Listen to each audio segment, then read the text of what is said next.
안녕하세요, 리스펙입니다. 이번 영상은 금융투자도 부동산처럼 이라는 주제로 말씀드리겠습니다.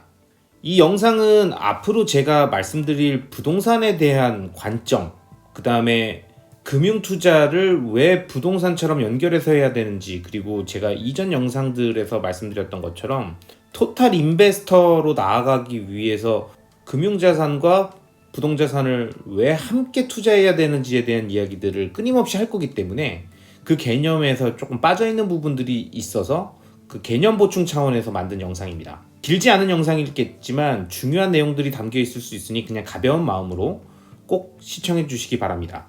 우선 제가 생각했을 때 일반적인 투자자의 유형을 크게 두 개로 나누면 이런 양대축이 있을 수 있습니다. 첫 번째, 자산의 안정성을 추구하며 실물을 소유하는 부동산 투자자. 두 번째, 큰 변동성을 감수하고라도 높은 수익률을 추구하는 금융 투자자. 이런 두 가지 유형이 있겠죠. 우리 주변에도 보면 부동산 투자하시는 분은 부동산만 하고 주식이나 코인 같은 금융 투자를 하시는 분은 금융 투자만 하고 이렇게 좀 갈리는 성향들이 있죠. 또는 해당 자산을 메인으로 가져가면서 아주 소량만 스키다시처럼 이렇게 살짝 넣는 그런 형태의 투자를 하시는 분들도 계시는데요. 저는 결론적으로 말씀드리면 이 두 가지 유형의 자산들을 의미 있는 비율로 모두 담고 있어야 한다고 생각하는 토탈 인베스터입니다.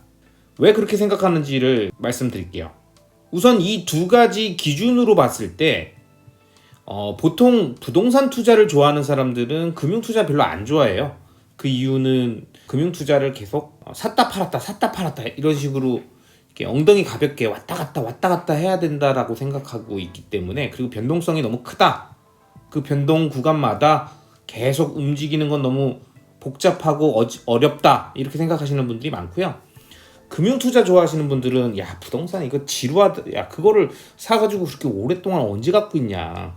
이게 움직이는 건지 아닌지 그냥 세워라 내워라 이렇게 갖고 있어야 되는, 난 거기는 속 터져가지고 못해, 이렇게 말씀하시는 경우들도 있습니다. 그런데 우선 금융투자의 변동성이 어지럽다고 얘기하시는 분들은 사실은 금융투자를 그런 변동 구간마다 계속 잦은 매매를 해야 되는 트레이딩 방식으로 평가하고 계시는 편견입니다. 요즘 금융투자자들은 장기 투자를 선호하는 경우들도 많죠.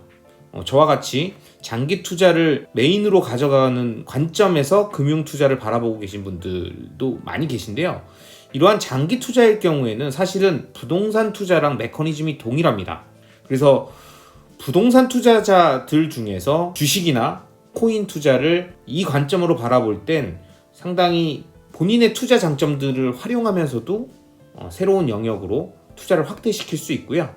금융 투자를 하시는 분들은 오히려 이런 부동산 투자자들의 마인드를 접하시면 장기 투자에 더 적합합니다. 그래서 그 두 가지 양쪽이 좀 서로 섞여야 되는 부분들이 있습니다. 저는 이전 영상들에서 계속 밝혔듯이 2017년부터 3년간 계속 주택을 매수해 가면서 다주택자가 되었습니다. 지금 2022년이니까 벌써 첫 집을 매수한 지 한 5년차 정도가 되어 가는데요. 보통 10년을 장기 투자로 바라본다라고 하면 벌써 절반이 지난 거예요. 근데 누군가 저한테 첫 주택을 구매한 지 5년이 지났는데 소감이 어떠세요? 라고 물어보면 벌써 그렇게 됐어요? 라고 얘기할 거예요. 그러니까 뭐냐면 그냥 눈 깜짝할 만한 사이에 시간이 확 지나갔어요. 이게 그럼 그동안 보유하면서 어려운 점은 없었나요? 글쎄요 라고 할 것 같아요.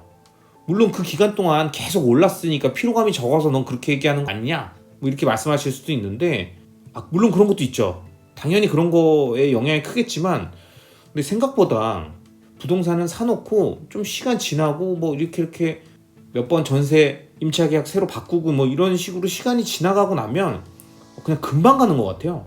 그러니까 이런 것들도 어떻게 보면 시장에 대한 대중들의 확신이 적었었고 그 의견이 갈리던 시절에 소신을 갖고 작은 갭으로 매수했었던 자산들이 계속 상승해 왔던 것들, 그리고 그러면서 시간을 보냈던 것들이 금방 시간이 지나갔다고 느끼게 된 결정적인 원인이기도 하겠죠. 근데 이게 사실 부동산 투자의 장점입니다. 뭐냐? 단기에 팔 생각이 없어서 하나 둘씩 모아가면서 묵혀놨더니 어느 순간 보물이 되어 있는 거죠.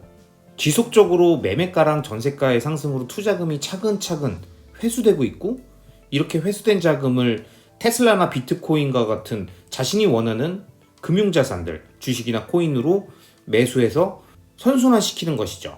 이렇게 부동자산에 있는 돈을 금융자산으로 옮기면서 선순환시키는 이 구조가 제가 생각하는 토탈 인베스팅의 핵심입니다. 이 얘기는 제가 이전의 영상 자산감 피라미드를 만들어서 모래시계처럼 돌려서 리밸런싱하는 토탈 인베스팅 방식으로 이야기 설명드렸던 토탈 인베스터가 되자라고 하는 영상에 나와 있습니다. 해당 영상은 위에 카드로 띄워 놓을게요. 안 보신 분들은 한번 보시면 좋을 것 같고요. 그렇기 때문에 저는 금융투자 역시 장기 투자자라면 부동산 투자자처럼 행동하고 진행해야 된다고 생각합니다. 우리가 테슬라나 비트코인처럼 본인이 원하는 좋은 주식, 좋은 암호화폐가 있다라고 하면 그런 것들은 사실 부동산과 다르게 분할 매수가 가능하잖아요. 그러니까 이게 엄청나게 큰 장점이면서 오히려 투자를 방해하는 단점일 수도 있습니다. 근데 우선 장점을 이야기하면 분할 매수가 가능하다라는 거는 내가 목표 수량을 정해놓고 그 수량만큼 지속적으로 돈이 생길 때마다 매집하면서 목표치를 채워가다 보면 어느 순간 다 모여서 보물이 되어 있는 거예요.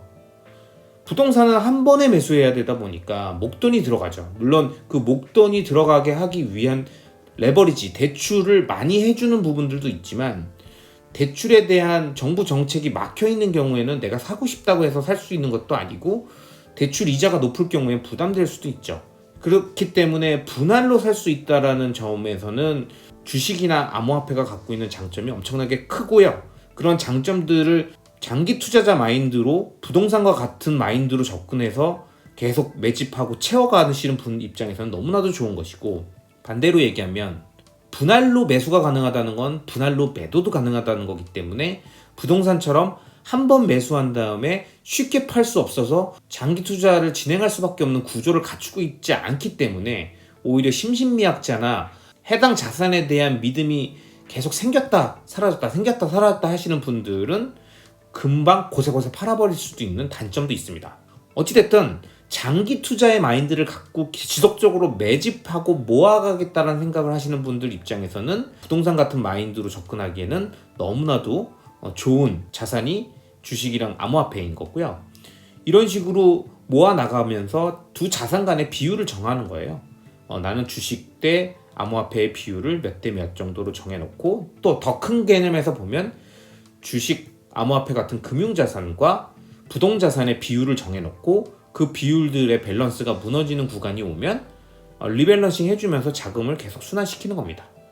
예를 들어서 내가 생각하는 부동자산과 금융자산의 비율이 8대2 또는 7대3이다 이렇게 시작을 했다면 이 비율대로 금융자산들을 모아서 매집을 해놨는데 지금같이 금융자산의 비율이 많이 낮아진다라고 하면 원화채굴로 인해서 생기는 돈, 아니면 내가 투자금을 회수하는 관점에서 부동자산 일부를 정리해서 벌어들이는 돈이 있다라고 하면 그런 것들을 금융자산 쪽으로 옮기는 것이죠. 떨어져 있기 때문에 더 리스크가 커 보여도 많이 떨어져 있는 상태에서의 손실 가능성이 적어져 있는 리스크가 적은 상태라는 개념을 이해한다면 그 개념으로 리밸런싱 차원에서 내가 원래 당초에 생각했던 비율만큼 밸런스를 다시 맞춰주는 과정으로 자금을 순환시키는 것이고요.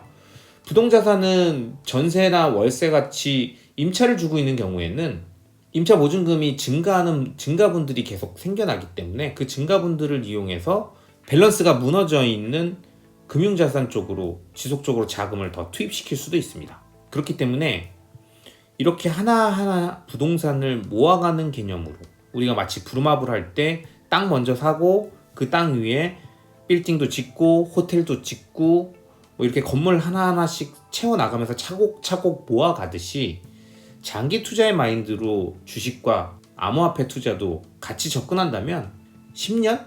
굉장히 금방입니다. 지금같이 굉장히 춥고 찬바람 쌩쌩 부는 날도 있지만 엄청 뜨겁고 핫한 계절도 있다라는 걸 우리가 경험상 이미 다 봤잖아요. 그 계절 다시 돌아옵니다.